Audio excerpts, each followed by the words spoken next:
Man a'rada an dzikri, siapa yang lari daripada aturanku, maka persiapkan dirimu untuk menerima kesusahan sepanjang masa hidupmu. Sebab susah latih hidup. Kenapa top nunggu susahnya? Ada berkala tak pengen ada susah-susah ni.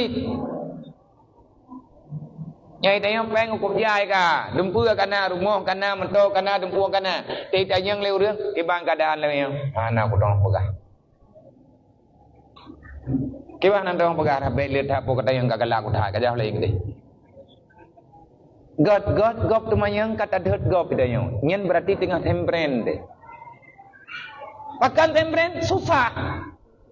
Allah tajak tapi buat halah negantau oleh Allah. Susahnya senang akan gegantau dengan susah.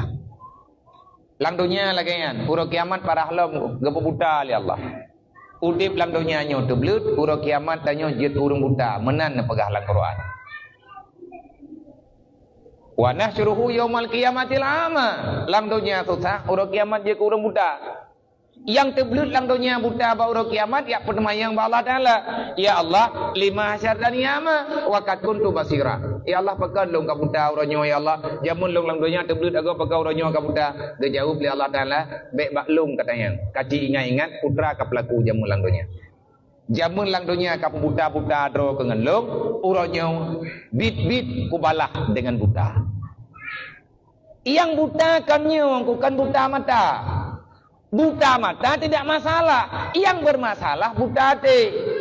Mati tubuh hana masalah. Yang susah mati hati hana liya ke Allah. Kematian bukan persoalan besar semuanya.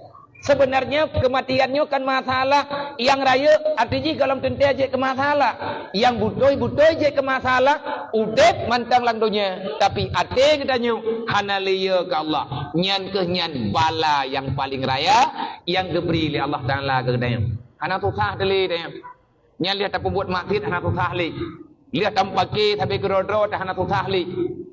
Nama dia hati kapake kena cara akan tak mikir dia. Kiban cara hati yang mendamai.